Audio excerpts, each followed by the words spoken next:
thought she was just another victim of war, a possession to be used and forgotten. But what Emma didn't expect was to uncover a soul buried beneath years of pain, and a love that would challenge everything she believed. Thank you so much for watching and for all your comments. Let me know at the end if you liked the story, and where you're watching from and why you're following this.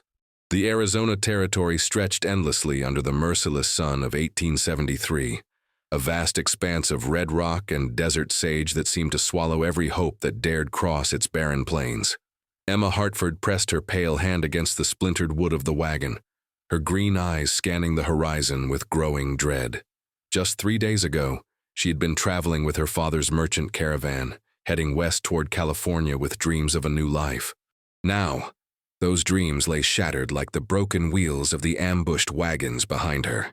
The Apache warriors had struck at dawn, their war cries piercing the cool morning air like arrows. Emma could still hear the screams, still see her father falling beneath the onslaught. She had been pulled from the wreckage, bound and thrown onto a horse, watching helplessly as everything she knew disappeared into clouds of dust and gun smoke. Now she stood in the center of an Apache camp, surrounded by faces that held no mercy, no sympathy for the white woman who represented everything they had lost to the encroaching settlers. The warriors circled her like wolves, discussing her fate in their native tongue, words she could not understand but whose meaning she could guess from their hard expressions. Then the crowd parted, and he emerged. Dakota was his name, she would learn later. He was taller than the other warriors, his broad shoulders and muscular frame moving with a predatory grace that made her breath catch in her throat despite her terror. His long black hair fell past his shoulders, adorned with eagle feathers that marked him as a warrior of high standing. His face was striking, with sharp cheekbones and a strong jaw, but it was his eyes that held her captive. They were dark as midnight, cold as winter stone, revealing nothing of the man behind them. He wore traditional Apache clothing, his chest bare except for a leather breastplate decorated with intricate beadwork. War paint still marked his arms from the morning raid, and a wicked-looking knife hung at his hip. Every inch of him spoke of danger, of a man forged by violence and hardship into something harder than the desert rock itself. Dakota stepped forward, his gaze sweeping over Emma with an expression that made her feel like livestock being appraised at market. She forced herself to stand tall, to meet his eyes even as her legs trembled beneath her torn dress. She would not cower, would not give him the satisfaction of seeing her completely broken, even if inside her heart hammered against her ribs like a caged bird. An older warrior, his face weathered by countless seasons, spoke rapidly to Dakota, gesturing toward Emma. The exchange was brief, businesslike, and terrifying in its casual indifference to her humanity. Dakota responded in clipped tones, his voice deep and resonant, carrying an authority that silenced the murmuring crowd. Then he turned back to Emma, and she saw something flicker in those dark eyes. Was it curiosity? Disdain? She could not tell. He said something in Apache, and when she did not respond, his jaw tightened almost imperceptibly. "You are mine now," he said in heavily accented but clear English, the words falling like stones into still water. "You will work. You will obey. If you run, you will die in the desert. If you fight, you will be punished. Do you understand?" Emma's throat felt like sandpaper, her mouth too dry to form words. She managed a small nod, knowing that resistance now would mean immediate death. Dakota studied her for a long moment, then turned and walked away, leaving her standing alone in the center of the hostile camp. An elderly Apache woman, her face lined with years of hardship, but her eyes holding a spark of something that might have been pity, approached Emma and grasped her arm firmly. She led Emma toward a small dwelling made of branches and animal hides, gesturing for her to enter the cramped space. Inside it was dark and smoky, smelling of tanned leather and sage. The woman thrust a clay bowl of water into Emma's hands, and spoke words Emma could not understand, though the gesture itself was clear enough. As night fell over the camp, Emma sat in the darkness of her new prison, her mind racing with questions that had no answers. What would become of her? Would she ever see civilization again? Would she survive long enough to escape? The sounds of the camp settled around her, unfamiliar and frightening. Somewhere nearby, she could hear the low murmur of voices, the crackling of fires, the occasional laugh that reminded her these people lived full lives while she existed in a nightmare. The days that followed blurred into a relentless cycle of labor and survival. Emma was given the most menial tasks, hauling water from the distant creek, grinding corn on stone metates until her hands bled, scraping hides under the scorching sun while the other women watched her with expressions ranging from curiosity to open hostility. Her fair skin burned and peeled. Her soft hands developed calluses. Her body ached from labor she had never imagined performing. Through it all, Dakota remained a distant, imposing presence. He would appear at random moments, watching her work with those unreadable eyes. He never spoke to her beyond brief commands delivered in harsh tones. He never smiled, never showed any emotion beyond cold efficiency. To him, she was simply another possession, another tool to be used until it broke. But Emma noticed things. She noticed how Dakota always ensured she received her share of food, even when supplies were scarce. She noticed how he positioned his dwelling between hers and the more aggressive young warriors, who sometimes cast predatory glances her way. She noticed the brief moment of hesitation before he turned away each time their eyes met across the camp.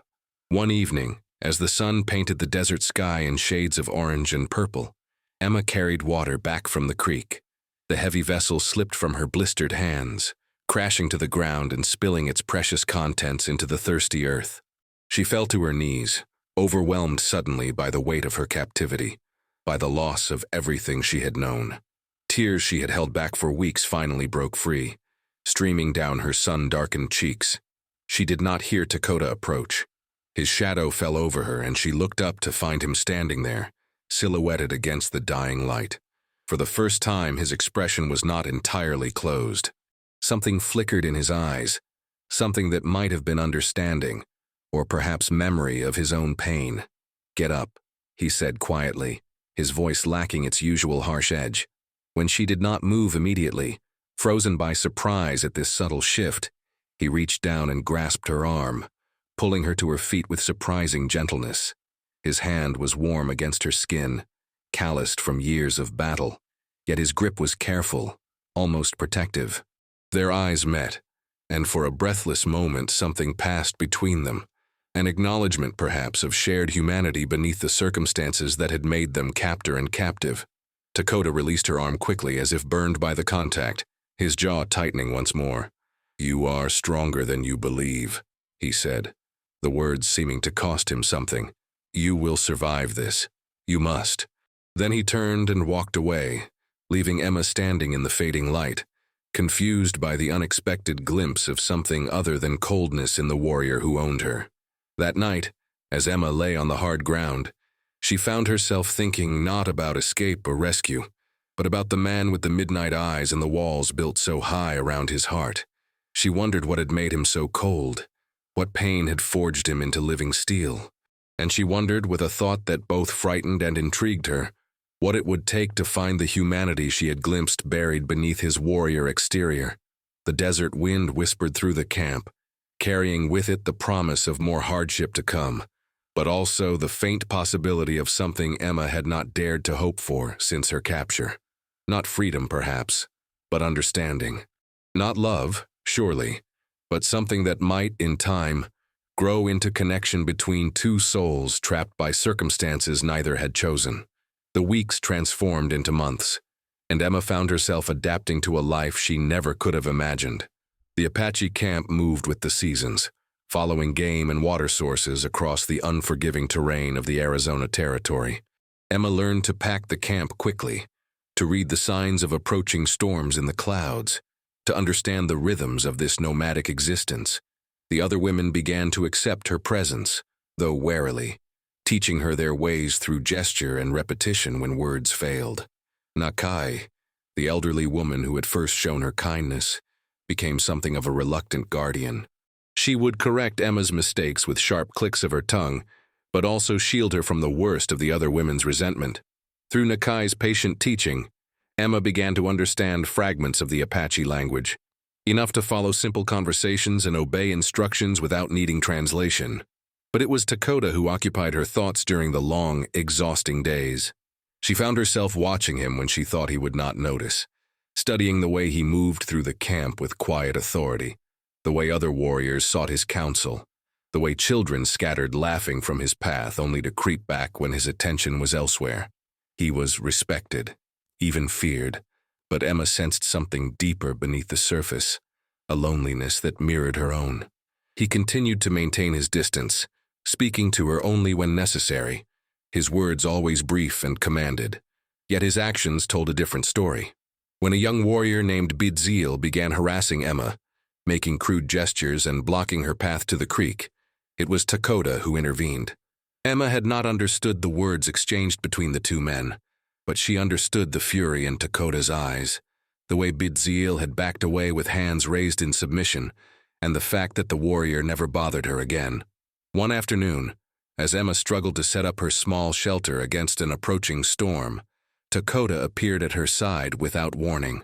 He took the poles from her hands and quickly erected the structure with practiced efficiency, his movements sure and economical.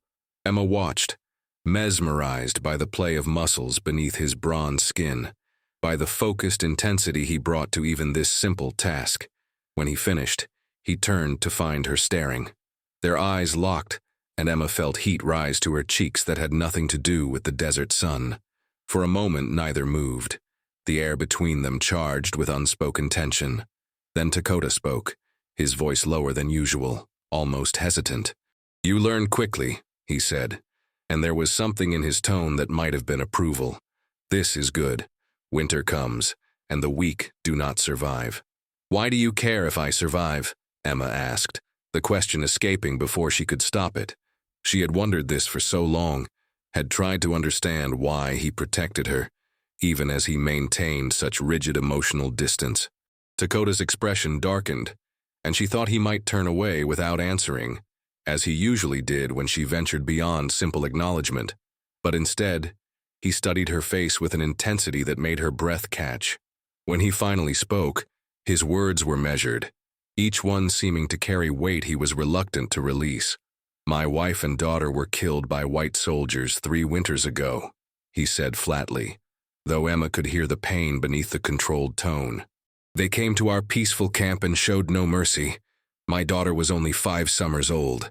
She had hair like the raven's wing and laughed like water over stones." His jaw clenched, and Emma saw his hands tighten into fists at his sides. "I returned from hunting to find them both dead. Our home burned. That is when my heart became stone."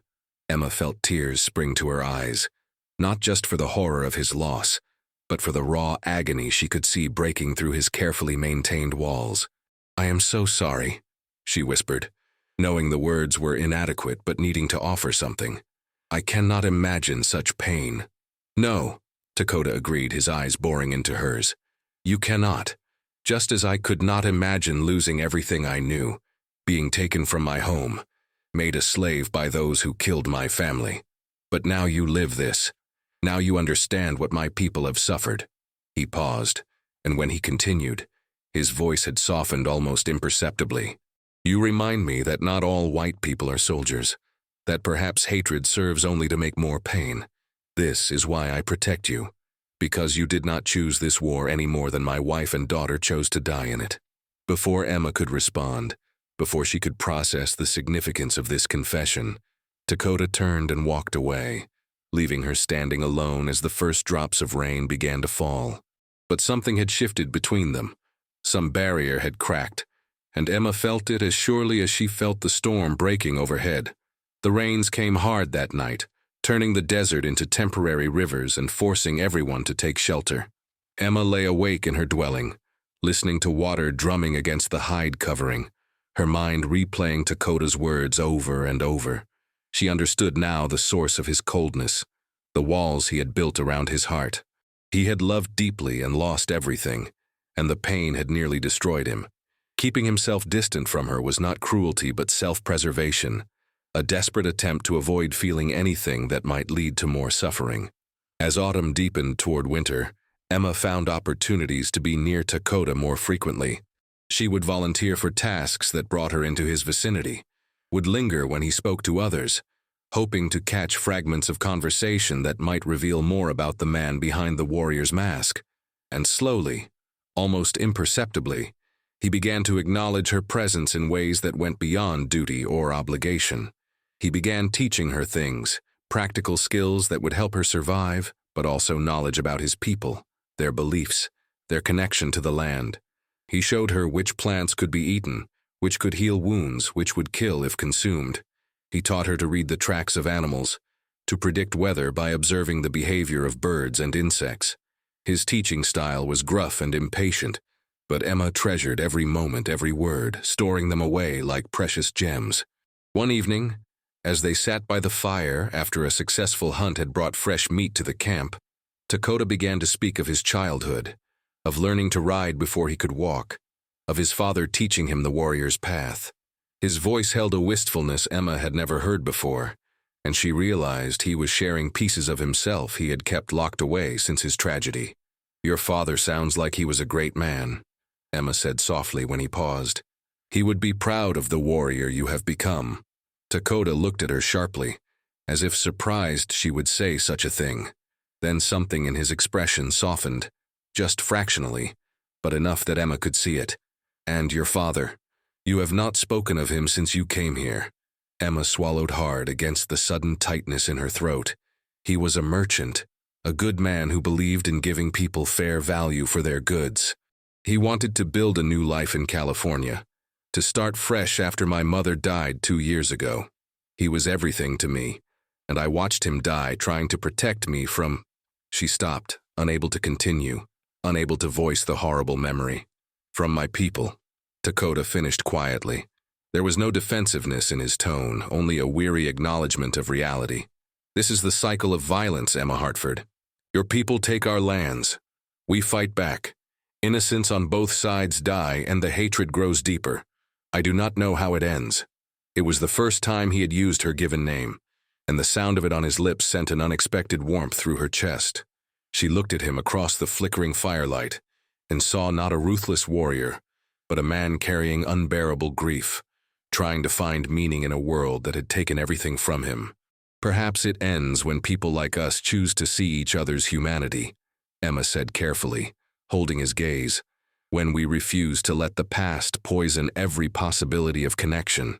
Dakota stared at her for a long moment, his dark eyes reflecting the dancing flames. Then he stood abruptly, and Emma thought she had overstepped, had pushed too far too fast. But instead of walking away, he extended his hand toward her, a gesture that seemed to cost him everything. "Come," he said simply.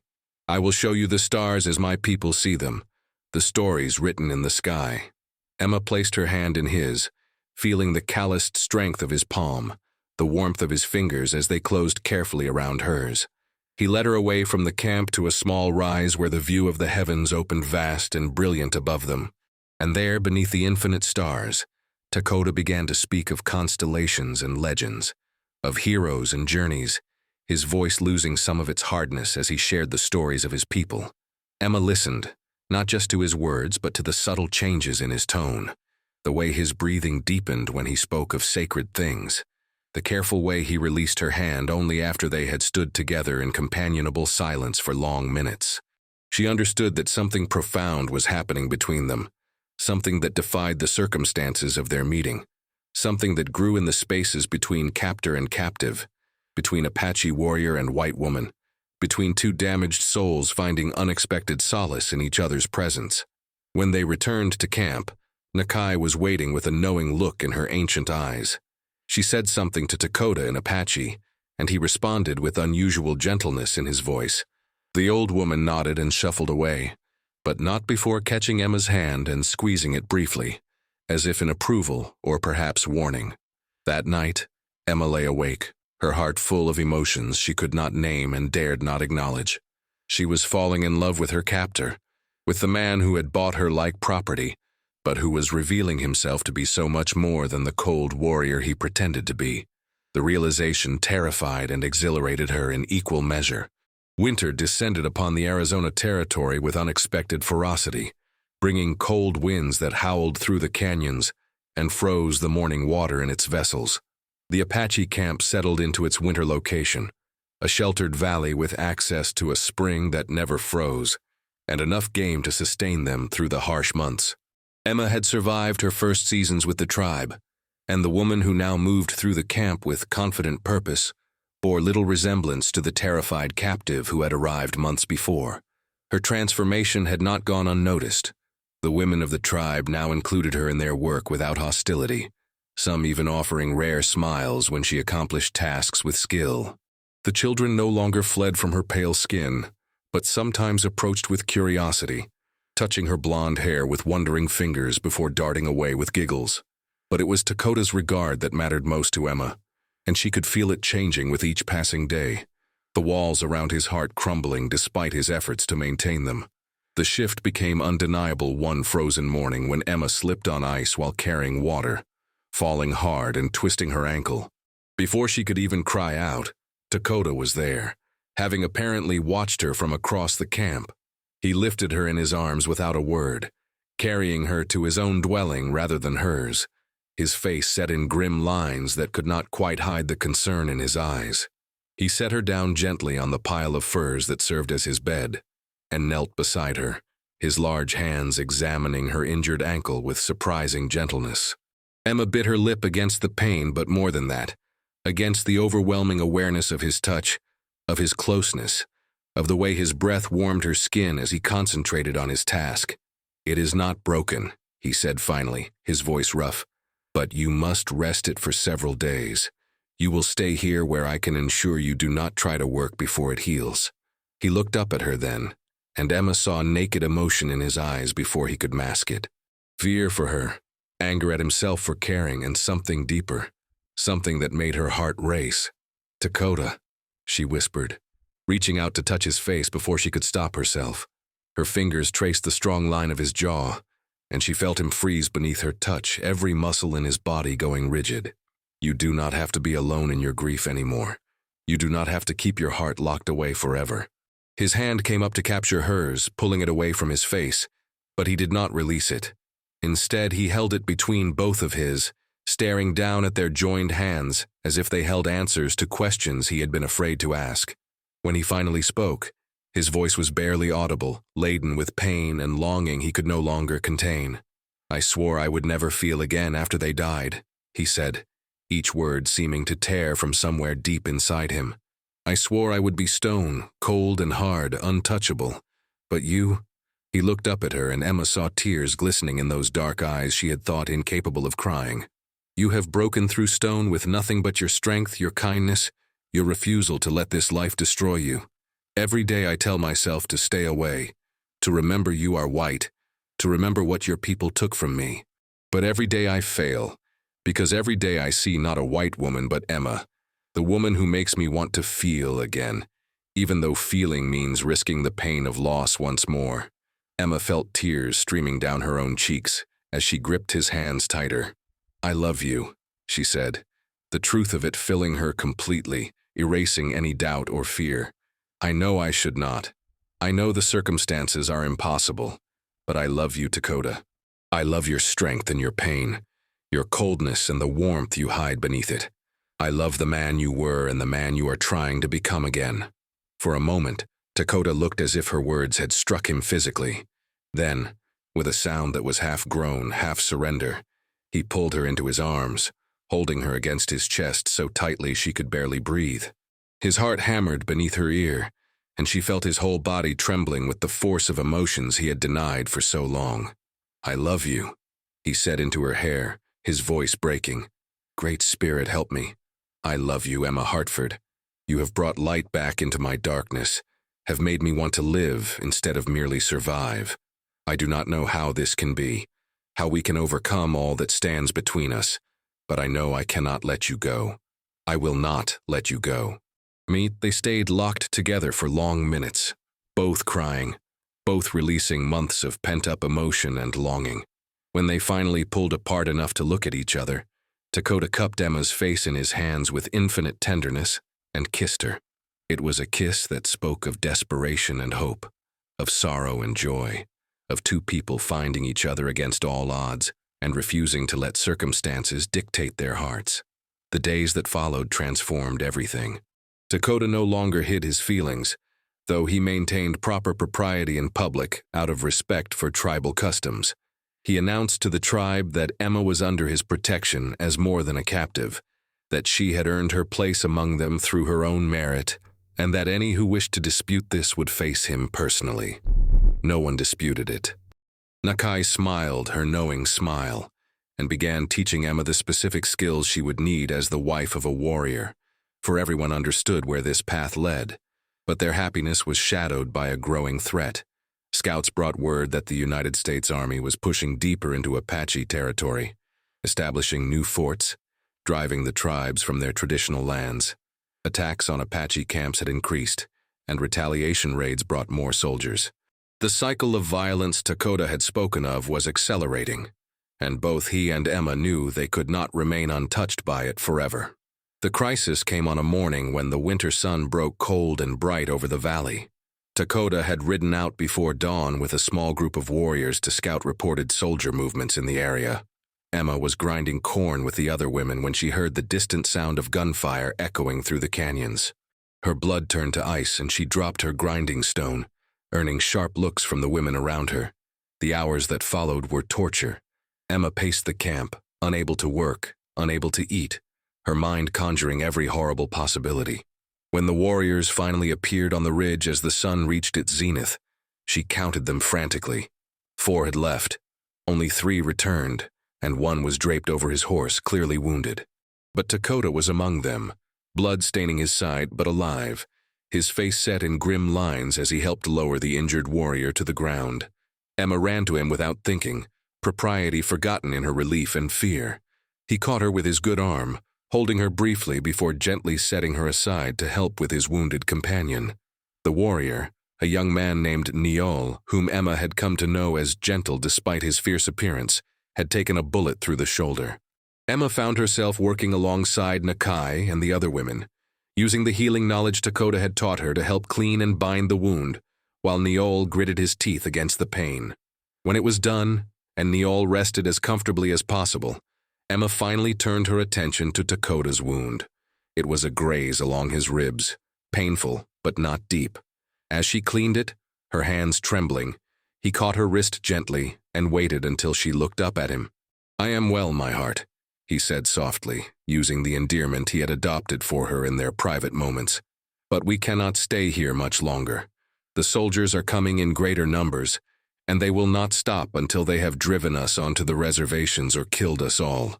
I will not let them take you back to a world where we cannot be together, and I will not watch my people destroyed in a war we cannot win." "Then what do we do?"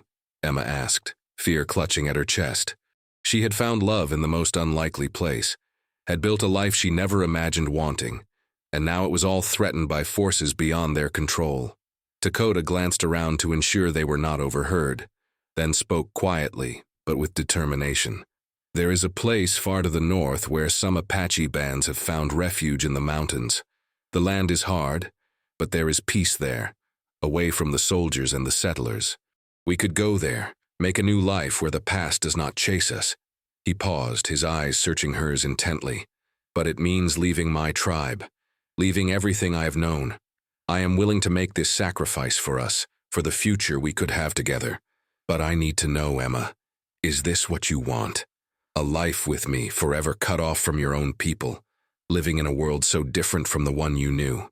Emma did not hesitate. She placed her hand over his heart, feeling it beat strong and steady beneath her palm. "You are my people now, Dakota. Wherever you go, I go. Whatever life we build it together. I want nothing more than to be your wife, to grow old with you in whatever peace we can find. The world I knew is gone, but the world I have found with you is everything I could ever want." Relief and joy transformed Dakota's face, making him look younger, lighter, the way he must have looked before tragedy had hardened him. He pulled her close, mindless of his wound, and kissed her deeply while the setting sun painted the sky in shades of gold and crimson. That night, Dakota spoke with the tribal elders and the chief, explaining his decision to leave. There was sadness at losing such a valuable warrior, but also understanding. The chief, an old man who had seen too many cycles of war and peace, placed his hand on Dakota's shoulder and spoke words of blessing. He looked at Emma with eyes that held ancient wisdom and nodded slowly, acknowledging that love could transcend the boundaries that hatred had drawn. Nakai came to Emma as she prepared for the journey ahead, pressing a small beaded pouch into her hands. "For protection," the old woman said in her halting English that Emma now understood represented significant effort. "You brought life back to him. You are good woman, strong heart. You will need this strength for days ahead, but you will be happy. I see it." Emma embraced the old woman, tears flowing freely. Nakai had been her teacher, her protector, her link to this world she had been thrust into. "Thank you for everything you have done for me. I will never forget your kindness." 3 days later, as dawn broke cold and clear over the Arizona territory, Emma and Dakota rode out of the camp together, heading north toward the distant mountains and the promise of peace. They traveled light, carrying only essential supplies and the hope that beyond the reach of soldiers and settlers, they might find a place to build the life they both deserved. The journey took weeks, through mountain passes choked with snow, across frozen streams and wind-scoured plateaus. But they traveled together, sharing warmth on cold nights, hunting and gathering food, supporting each other through the hardships. And with each passing day, the weight of the past grew lighter, replaced by the possibilities of the future. When they finally reached the hidden valley, where a small band of Apache lived in harmony with the land and the few white settlers who had chosen peace over conflict, Emma felt as if she had truly come home. The people here had left behind the cycle of violence, choosing instead to focus on survival and community, on building rather than destroying. Dakota found work as a hunter and guide, his skills valued by a community that needed every strong hand. Emma used the knowledge she had gained to help with healing and teaching, bridging the gap between the Apache and white members of the community. And in the spring, when the valley bloomed with wildflowers and the streams ran full with snowmelt, they were married in a ceremony that honored both Apache tradition and Emma's own heritage, binding them together before witnesses who celebrated their union rather than condemned it. 5 years later, Emma stood in front of their small but sturdy home, watching Dakota teach their daughter, little Ayana, to track deer through the forest. The child had her father's dark eyes and her mother's golden hair, a beautiful combination that represented the hope they had fought so hard to achieve. A son, Thomas, named after Emma's father, played nearby, his laughter ringing through the valley like bells. Dakota looked up, caught Emma watching, and smiled. It was a smile she had worked months to coax from him back in that first winter, and now it came easily, frequently, transforming his face with joy instead of pain. He said something to Ayana, who giggled and ran toward her mother, and then he followed, pulling Emma into his arms while their children danced around them. "Are you happy, my heart?" Dakota asked softly, though he must have known the answer from the contentment in her eyes. "More than I ever dreamed possible," Emma replied truthfully. She had been sold to a warrior with a heart of stone, dragged into a world of violence and loss. But through it all, she had found something precious buried beneath the coldness and pain. She had found love with a man who had learned to feel again, who had chosen her over hatred, who had built a future rather than dwelling in the past. Together, they had created a life that defied all the obstacles placed before them, proving that even in the darkest circumstances, the human heart could find light. As the sun set over their valley, painting the sky in brilliant colors, Emma and Dakota stood together with their children, a family built from impossible odds, living proof that love could indeed conquer even the deepest wounds and the coldest hearts.